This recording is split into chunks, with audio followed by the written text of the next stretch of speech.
casino took another big step toward its final goal. Our Chris Ty was there as demolition crews got to work. It's a project even Mayor Johnson questioned would ever take shape. We told you we'd do it. We're excited to do it. And while there's still 2 years until this becomes this, Bally's executives expect 4 million people a year to funnel through their hotel, casino, and theater complex, located here along 30 acres of Northside Riverfront. This is larger than the museum, larger than Wrigley, in terms of the amount of people we'll be putting in and out of here, 500-room hotel. It's just a massive undertaking. Massive enough, Bally says it'll create 3,000 construction jobs, 3,000 permanent jobs once it opens, as it builds out the casino, as well as that 500-room hotel, 3,000-seat theater. The $1.7 billion project also creates leverage. 네, 시청자 여러분 안녕하세요. 이슈 피플 오늘 스튜디오에 아주 특별한 게스트분이 오셨습니다. 정말 반갑고 또 너무나도 스페셜하신 분이 아주 멀리서 오셨어요. 작년에는 저희가 줌으로 어렵게 인터뷰를 섭외해서 여러분들께 인사를 드렸는데요. 오늘 스튜디오에 오신 아주 특별한 게스트 빨리 만나보도록 하겠습니다. 안녕하세요. 네, Soo Kim, he's a chairman of US-based casino operator Bally's Corporations. Please welcome and nice to meet you. So first of all, thanks for visiting our studio. Of course. Yeah. Nice to meet you as well. Yeah, please look at the camera and then please say hello to the Korean communities. Hello. Yeah? That's it? Yeah? No. Yes. Yeah, he's from New York today, right? I am. Yeah, so you're in Chicago and our 상상미디어 studio. So why you come to the Chicago? Well, I'm in Chicago all the time. And obviously, we're building a casino there, down right by the river where the Tribune Center used to be. But we're also, today I'm here actually more for the Chicago Sports Network. So I am partnered with the Reinsdorfs and the Wirtzes, who own the Chicago Bulls, the Blackhawks, and the White Sox. And we distribute the games for all 3 sports on TV, which you can watch for free. Really? So, wow! Yeah, every community, it's available over the air. Wow! From when? I mean now. Now? Yeah. Wow, which is really good. Yeah, it is very good. Yeah, I think it's very important.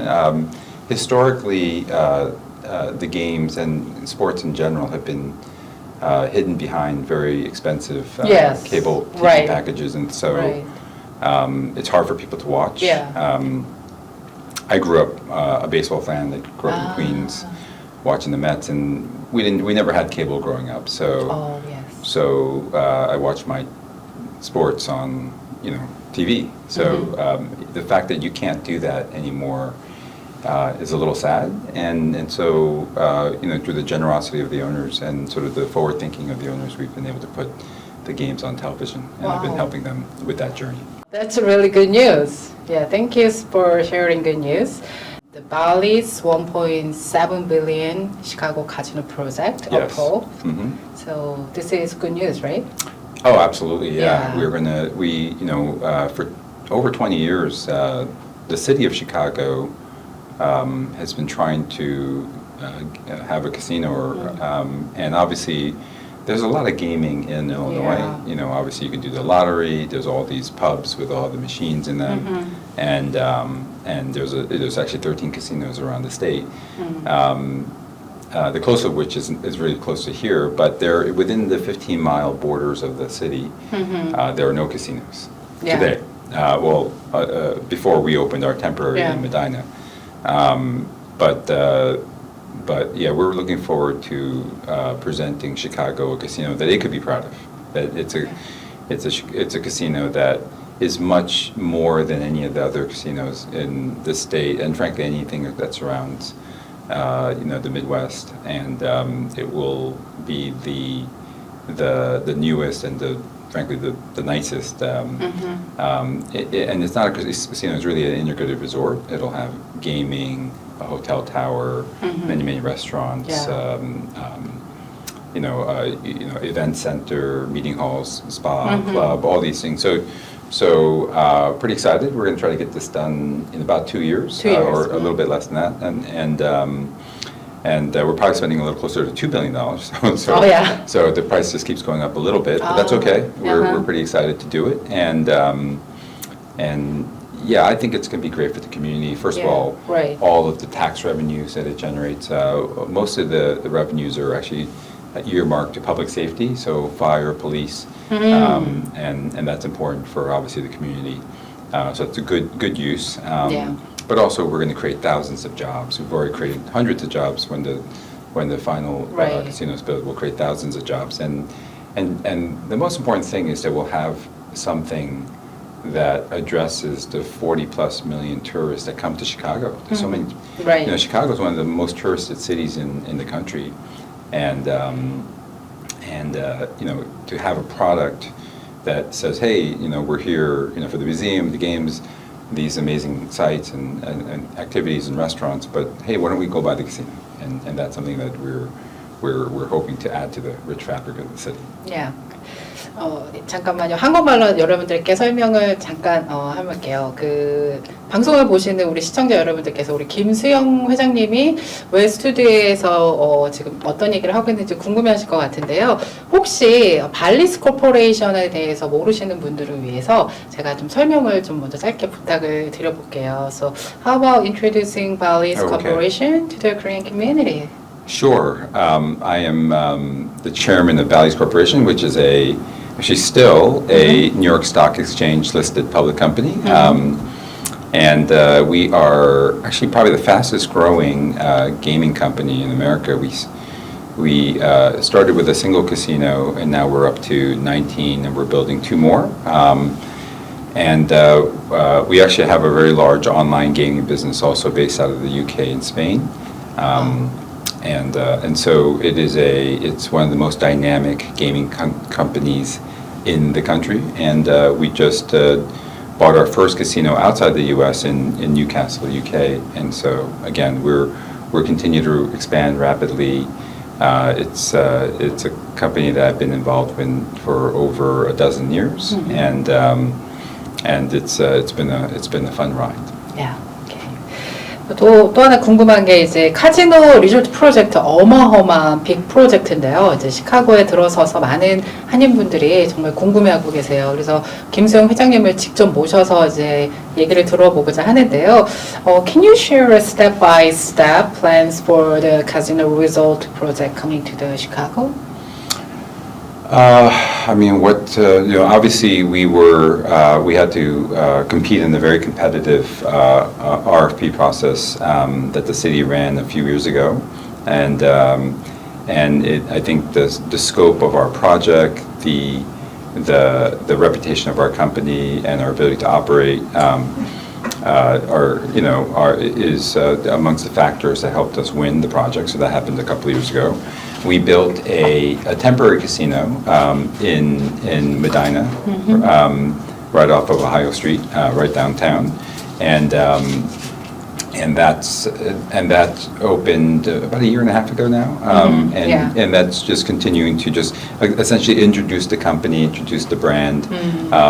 It's a much smaller footprint than and it's also over multiple levels.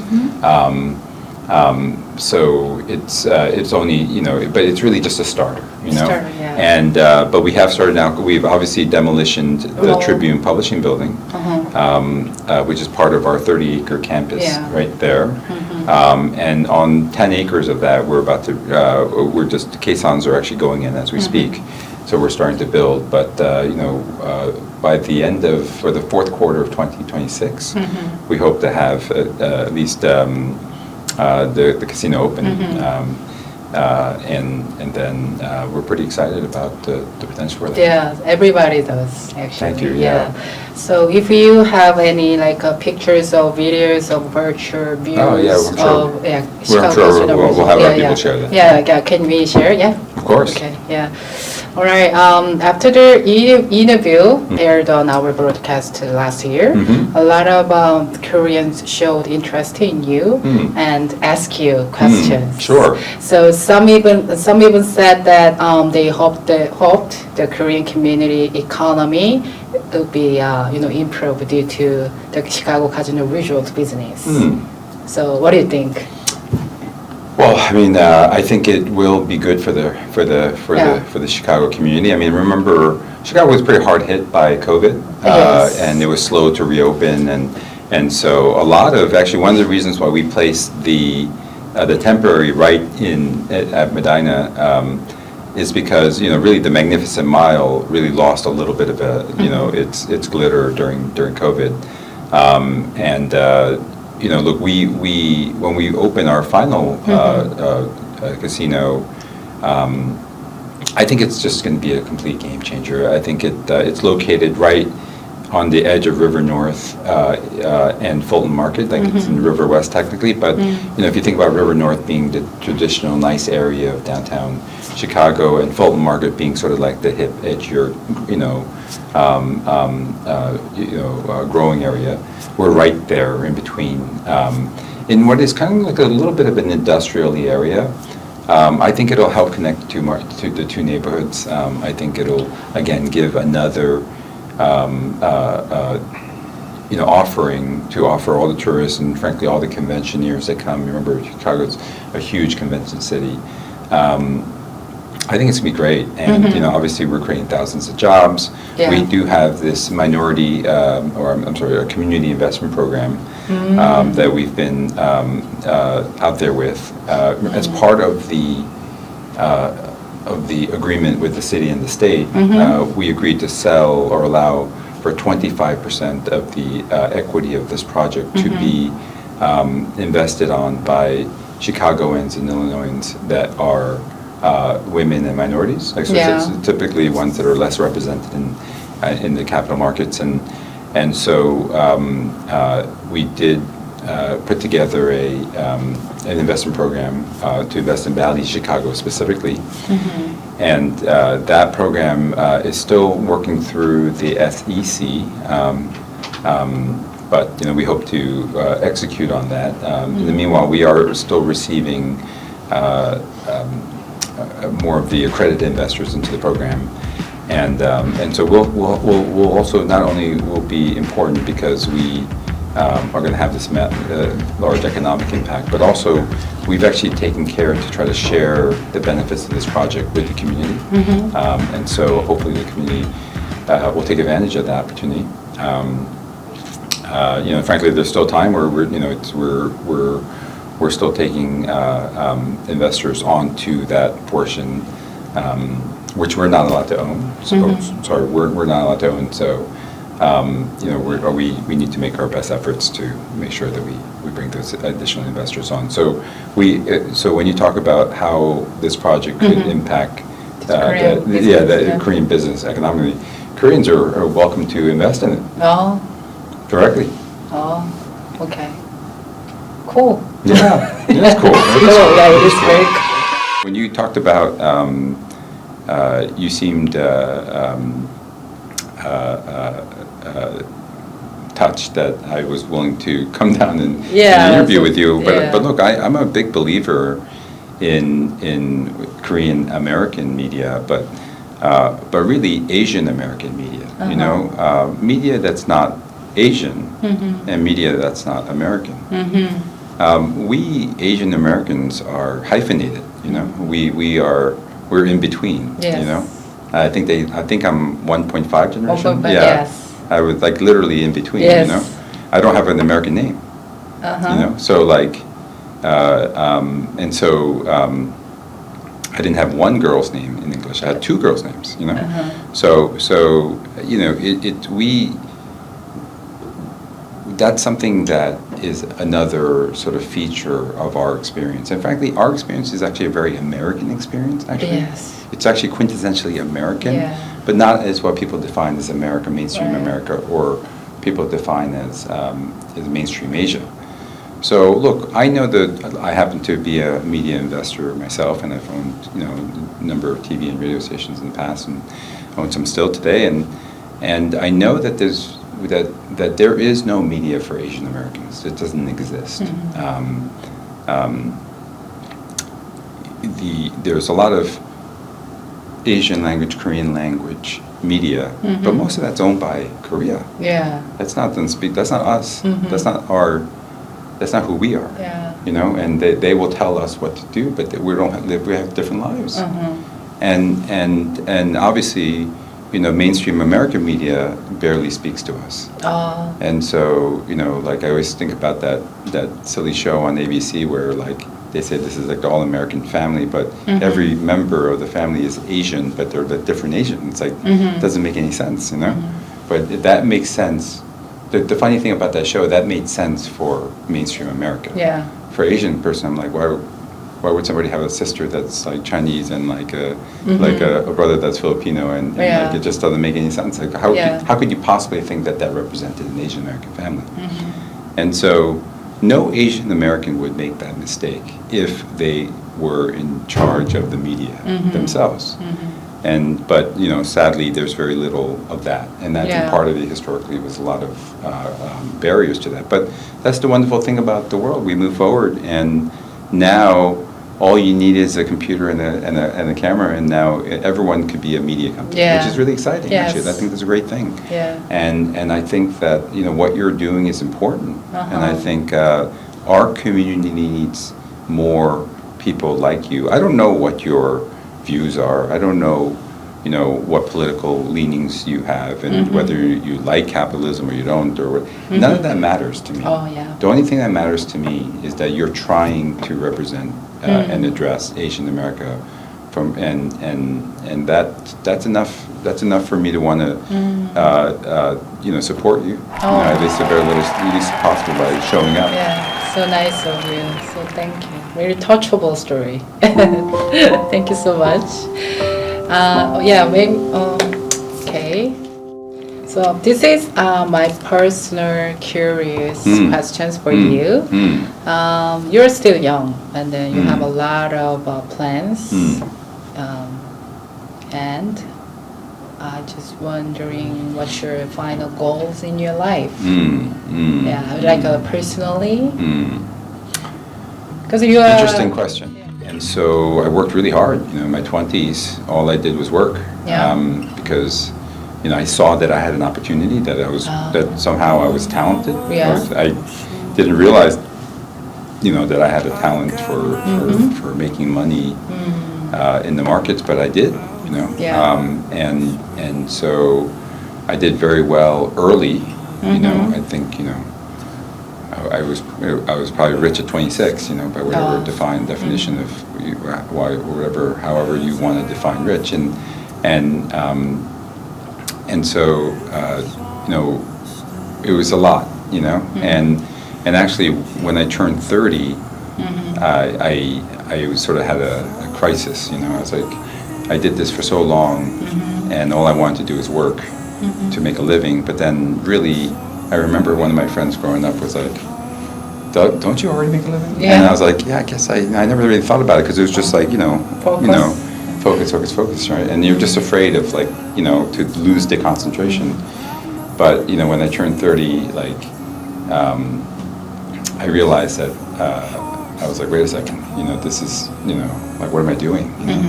And so I actually, a year later I quit, and I never traveled growing up. Yes. I never, I took one plane to come here, and then the next plane, was like 20 years later. So I never traveled. And really, we had some visa issues, so I could never really leave the country, and so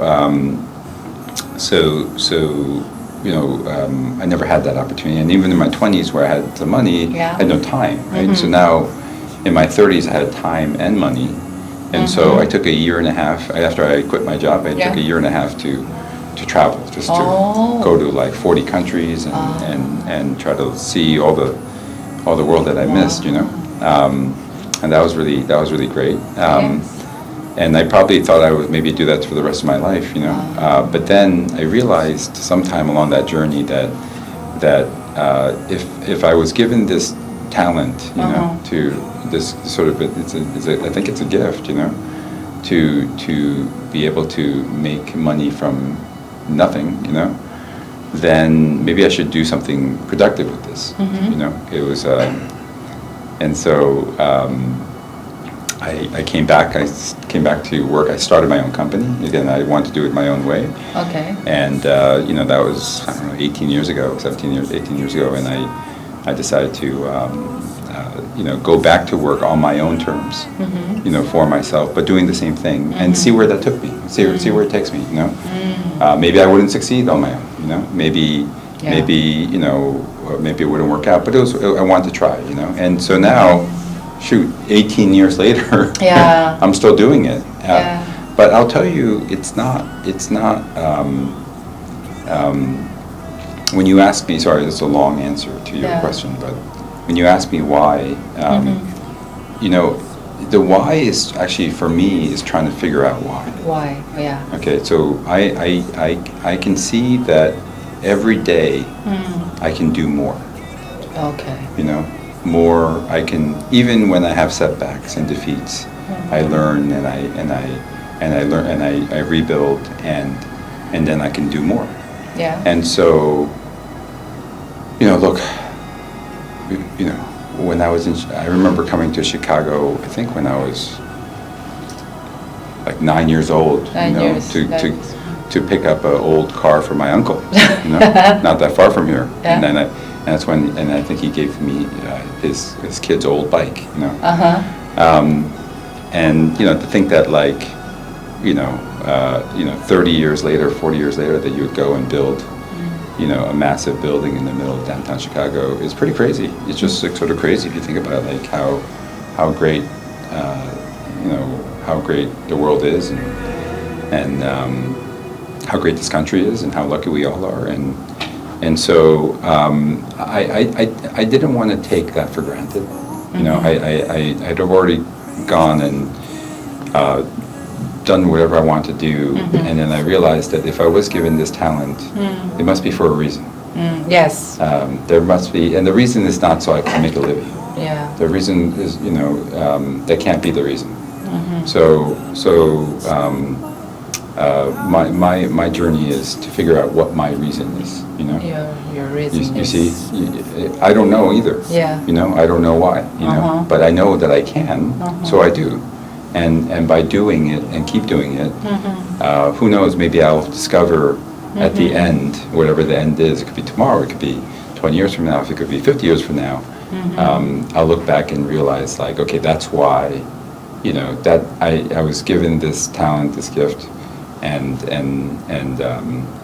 then, you know, and so I took it to its logical conclusion, and hopefully, you know, leave the world a little bit better place, right? Yeah. I don't know. So you still figure it out? Yeah. So when you say why am I doing it, I don't know. Yeah. Literally, the answer is I don't know. It's a long answer. Long answer to say I don't know. You I don't know. I don't know. Just keep going it. Yeah, I don't do it to improve my, you know, living. You know, I do it because I want to know why. You know. Very good advice to everybody. I think so. Yeah. Thank you. Yeah. Yeah, I think Soo Kim, he has a lot Have more children. Yeah.